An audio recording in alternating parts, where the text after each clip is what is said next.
우리는 매일 맛있는 음식을 먹고 즐겁게 대화하면서 살아가지만 그 이면에 우리 혈관은 소리 없이 비명을 지르고 있을지도 몰라요. 심장혈관 아니면 뇌혈관이 팍 터지면서 인생이 한순간에 뒤바뀌는 거예요.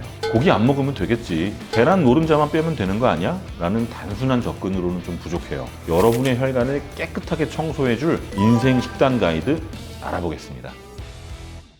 안녕하세요. 신경외과 전문의 이종표입니다. 오늘은 제가 신경외과 전문이지만 내과적인 이야기를 해보려고 해요. 고지혈증에 대한 얘기인데요. 우리의 피를 맑게 하고 혈관을 튼튼하게 하기 위해선 고지혈증을 완전히 정복을 해야 됩니다. 그래서 오늘은 고지혈증을 완전히 정복할 수 있는 식사법에 대해서 알려드릴 거예요.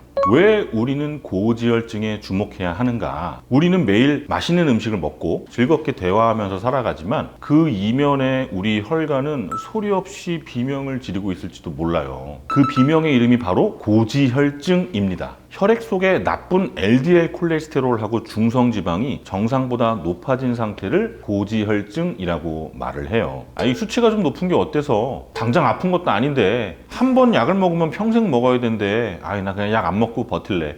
고지혈증이라는 건 침묵의 살인자라는 별명이 있어요. 우리 혈관벽에 기름때가 끼고 죽상경화증이 생기고 혈관이 딱딱해지는 동맥경화가 진행을 합니다. 그러다가 어느 날 갑자기 막 심장혈관 아니면 뇌혈관이 팍 터지면서 인생이 한순간에 뒤바뀌는 거예요. 슬라이드 보시면 이게 정상인 혈액과 고지혈증이 있는 사람들의 혈액을 비교를 한 거예요. 자, 이게 정상이고요. 이게 고지혈증이 있는 혈액입니다. 육안으로 봐도 너무 차이가 나지 않나요? 좀 끔찍하지 않나요? 정상은 이렇게 혈장 성분이 맑고 투명하게 보이는데요. 고지혈증 있는 분들의 혈장은 기름때가 껴가지고 이렇게 불투명해요. 기름 덩어리들이 여러분의 혈관 속을 돌고 있는 겁니다. 이렇게 HDL이라는 몸에 좋은 지방들이 많이 돌아다녀야 하는데 LDL이라고 하는 몸에 나쁜 지방들이 끼면서 이렇게 혈관벽이 두꺼워지고 혈관벽 안쪽에 기름때가 끼는 상태를 고지혈증이라고 해요. 그렇다면 우리가 어떻게 해야 될까요? 처방받는 약도 중요합니다. 하지만 더 근본적인 해결책은 여러분들의 입에 있습니다. 고기 안 먹으면 되겠지. 계란 노른자만 빼면 되는 거 아니야? 라는 단순한 접근으로는 좀 부족해요. 무엇을 골라야 하는지, 어떻게 요리해서 어떤 순서로 먹어야 하는지 정교한 기술이 필요합니다. 여러분의 혈관을 깨끗하게 청소해줄 인생 식단 가이드 알아보겠습니다. 반드시 골라 먹어야 할 4대 핵심 식재료에 대해서 이야기할 거예요. 첫 번째, 탄수화물. 탄수화물은 과연 에너지원인가 중성지방의 원료인가? 흔히 고지혈증 환자들은 기름진 고기를 제일 무서워해요. 나 고지혈증 있어서 고기 먹으면 안 돼. 가장 큰 문제는 탄수화물입니다. 우리 몸속의 콜레스테롤은 음식으로 먹는 양이 한 20에서 30%밖에 안 돼요. 나머지 70에서 80%는 어디에서 올까요? 우리 몸 안. 간에서 직접 만들어집니다. 우리가 설탕, 백미, 밀가루 같은 정제 탄수화물을 먹으면 혈당이 급격하게 올라가요. 그러면 우리 몸은 급격하게 올라간 혈당을 처리하기 위해서 인슐린을 막 쏟아내요. 혈당이 너무 빨리 올라가면 인슐린이 이걸 다 처리하지 못하고 남은 당들이 혈관을 떠돌게 됩니다. 어떤 음식을 먹었을 때 혈당이 오르는 속도를 나타내는데요. 당 지수예요. 당 지수가 낮은 음식을 먹으면 혈당이 천천히 오르기 때문에 안전하지만 높은 GI 지수를 가진 음식, 방금 얘기한 밀가루, 백미, 설탕, GI 지수가 높은 음식을 먹게 되면 급격하게 혈당이 오르면서 이 남은 당들이 간으로 가겠죠. 그럼 간으로 가서 무엇이 되느냐? 여러분이 그토록 싫어하는 중성지방이 되고요. 나쁜 LDL 콜레스테롤을 만듭니다. 이 악순환을 끊으려면 복합 탄수화물로 갈아타야 돼요. 현미, 통곡물, 호밀처럼 분자 구조가 크고 식이섬유가 많은 탄수화물이에요. 이것들은 흡수가 느려서 혈당을 천천히 올립니다. 그러면 인슐린이 여유 있게 당을 에너지로 다 소모해 버리겠죠. 남은 당이 없으니까 지방이 생길 틈도 없어요. 현미 100%가 거칠어서 힘들다면 백미하고 섞으세요. 하지만 기억하세요. 색깔이 거무튀튀하고 질감은 거친 게 여러분의 혈관에는 보약입니다. 두 번째, 과일. 비타민도 많고 식이섬유도 많은데 많이 먹어도 되는 거 아니에요? 라고 묻는 환자분들 정말 많아요. 절대 안 됩니다. 과일의 단맛은 과당이라는 거예요. 과당 역시 많이 먹으면 혈당이 올라가고 중성지방 수치를 폭등시킵니다. 과일을 고를 때는 두 가지를 기억해야 되는데요. 당 지수 GI라는 거하고 당 부하 지수 GL이라는 걸 기억해야 돼요. 당 지수는 당의 농도고요. 당 부하 지수는 그 과일 안에 들어있는 당의 총량이에요. GI와 GL이 모두 낮은 과일의 왕, 체리입니다.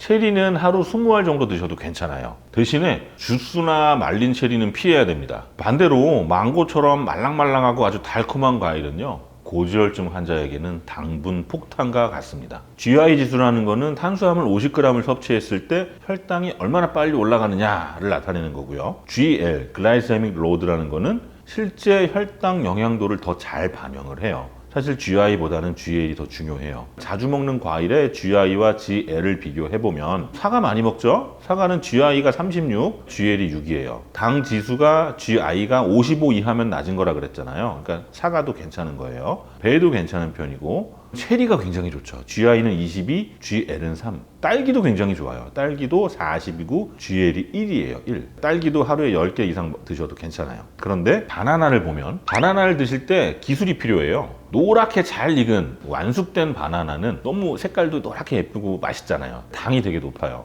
약간 초록빛으로 도는 덜 익은 바나나가 전분 중에서 저항성 전분하고 팩틴이 많기 때문에 약간 덜 익은 바나나가 건강에 좋습니다. 그리고 여러 개의 과일을 섞어 먹지는 마세요. 하루에 한 종류만, 월화수목금토일 종류를 바꿔가면서 드시는 것이 다양한 영양소를 섭취하면서 총 당량을 조절하는 최고의 방법이에요. 한 가지 종류의 과일이 딱 들어오면 우리 몸이 분해를 하고 흡수할 준비를 하는데요. 여러 개의 과일이 섞여 들어오면 우리 몸이 어디에 이 기준을 맞춰야 될지 막 헷갈리기 시작해요. 그러면서 놓치는 부분이 생기면서 혈당이 올라가거든요. 월요일은 딸기, 화요일은 체리, 수요일은 덜 익은 바나나, 뭐 이런 식으로 하루에 한 가지씩 먹는 게 더 괜찮은 방법입니다. 세 번째, 고기. 단백질은 지방을 태우는 화력입니다. 고지혈증 판정을 받으면 고기부터 딱 끊는 분들이 계세요. 이거 진짜 위험한 생각입니다. 우리 몸에는 근육이 필요해요. 왜냐하면 근육은 우리 몸속에 남아도는 당, 지방을 태워서 없애주는 화로 같은 역할을 하기 때문에 그래요. 고기를 안 먹으면 근육이 빠집니다. 근육이 빠지면 이 화로가 작아지니까 혈당하고 지방이 어디 갈 데가 없어요. 그러니까 다 혈관 안으로 들어가 버리는 거예요. 고기를 드실 때는 소고기든 돼지고기든 닭고기든 상관이 없어요. 조리를 할 때 눈에 보이는 기름 덩어리는 좀 제거해 주시고, 가장 권장하는 조리법이 수육이에요. 물에 삶으면 포화지방이 빠져나갑니다. 한 대규모 역학 연구에서는 돼지고기와 같이 붉은 육류의 섭취 빈도가 일주일에 2회에서 3회 정도는 혈중 지질 프로파일, 그러니까 혈중 지질 농도에 큰 차이를 주지 않는다, 통계적으로 유의한 차이를 보이지 않는다, 이런 결과가 있어요.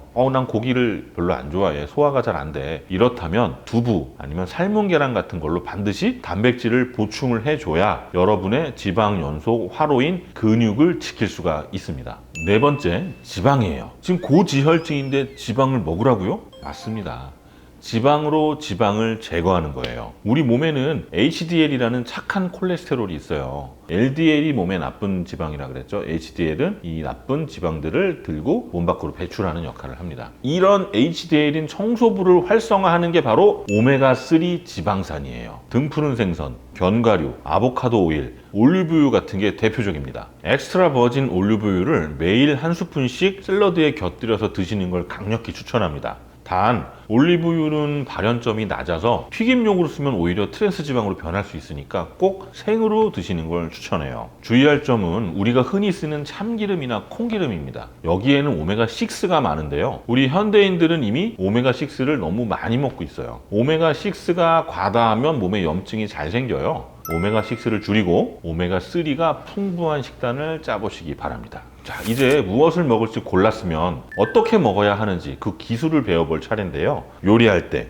그리고 먹을 때, 그리고 먹은 후 3단계로 나눠서 설명드리겠습니다. 1단계, 요리할 때 칼로리가 거의 절반이 되는 마법이 있어요. 삶은 감자는 100g당 80kcal지만 튀기면 칼로리가 4배로 치솟고 당 지수도 확 올라갑니다. 설탕이나 물엿 대신에 올리고당을 사용해 보세요. 올리고당은요, 단맛은 내지만 몸에 흡수되는 칼로리가 굉장히 적고 혈당을 급격히 올리지가 않습니다. 여기에 비법이 하나 더 있어요. 요리 마지막에 식초를 한두 방울 탁 떨어뜨려 보세요. 식초의 산 성분이 전분의 소화 속도를 늦추기 때문에 당 흡수율을 떨어뜨리는 마법 같은 효과가 있습니다. 그리고 앞에서 말씀드린 것처럼 굽거나 튀기는 것보단 찌거나 삶는 수육과 탕 위주의 조리법을 생활하시는 게 좋겠어요. 이번엔 2단계, 먹을 때 혈당을 조절하는 식사 순서와 천천히 먹기의 방법입니다. 자, 이제 밥상 앞에 앉았어요. 그럼 뭐부터 젓가락이 가야 될까요? 보통은 밥 한 숟가락 먹고 반찬 먹고 이렇게 하잖아요. 순서를 좀 바꾸세요. 식이섬유가 풍부한 채소와 과일을 먼저 드세요. 그 다음에 단백질, 그러니까 고기나 두부를 드시고 마지막에 탄수화물을, 그러니까 밥을 드시는 걸 추천합니다. 채소가 먼저 장에 들어가면 이 식이섬유가 일종의 방어망을 쫙 형성하면서 그 뒤에 들어오는 지방이나 당이 혈액으로 급하게 흡수되는 걸 얘가 이제 막아주는 역할을 하는 거예요. 그리고 식사 시간은 반드시 15분 이상 유지하는 게 좋습니다. 우리 뇌가 배불러 라고 느끼는데 걸리는 최소한의 시간이 15분이기 때문에 그래요. 빨리 먹으면 포만감을 느끼기 전에 너무 과식하게 되는 거죠. 음식을 입에 넣으면 최소한 30번은 씹는 게 좋아요. 이 30번을 세기 어렵잖아요. 그러면 5번씩 끊어서 먹으면 돼요. 하나, 둘, 셋, 넷, 다섯. 하나, 둘, 셋, 넷, 다섯. 하나, 둘, 셋, 넷, 다섯. 이렇게 해서 6번 반복하는 거예요. 꼭꼭 씹어 먹으면 음식의 풍미도 살아나고 위암 예방에도 도움이 됩니다. 세 번째, 다 먹은 후에 식후 1시간의 골든타임을 사수해야 합니다. 밥 먹고 보통 어떻게 하세요? 소파에 누워서 TV 보시나요? 혈관에 기름을 들이붓는 행위입니다. 음식을 먹고 나서 1시간이 되면 우리 혈당이 최고점에 달하거든요. 이때가 바로 지방 연소의 골든타임이에요. 20분 정도만 가볍게 움직여 주잖아요. 동네 한 바퀴를 빨리 걷는다든지 집안일을 한다든지 제자리 걸음을 한다든지 하는 방법을 쓰면 혈관 속의 당이 지방으로 저장되기 전에 근육이 다 에너지로 써버려요. 이런 운동을 매일 하기 힘들다면 빵, 과자 같은 정제 탄수화물 먹은 날이라도 식후 20분 걷기를 실천해 보세요. 이것만 해도 고지혈증 수치가 놀랍게 좋아질 겁니다. 오늘은 고지혈증을 잡는 식사법에 대해서 설명드렸어요. 다시 한 번만 핵심을 짚어보면 하얀 탄수화물 대신 거친 탄수화물, 말랑하고 달달한 과일 대신 체리나 수박처럼 수분이 많은 과일, 지방 덩어리는 빼고 수육으로 단백질을 챙기고 채소, 고기, 밥 순서로 천천히 드시고 식후 1시간 뒤에 20분 걷자. 고지혈증이라는 건 하루아침에 생기는 게 아닙니다. 수년, 수십 년간 쌓인 우리 습관의 결과물이에요. 그렇기 때문에 하루아침에 완치되는 것도 어려워요. 하지만 포기하시면 안 됩니다. 오늘 여러분이 저녁 식탁에서 밥 한 숟갈 대신에 채소 한 입을 먼저 딱 먹는 그 순간 하나의 변화가 10년 후 나의 뇌졸중과 심근경색의 위험도를 낮춘다. 건강은 우리가 아는 것보다는 실천하는 게 훨씬 중요해요. 오늘 제가 알려드린 이 방법 여러분의 머릿속에 잘 넣어놨다가 오늘 저녁 드실 때 꼭 실천해 보시기 바랍니다. 오늘 내용 마음에 드셨으면 구독과 좋아요, 알림 설정 부탁드립니다. 감사합니다.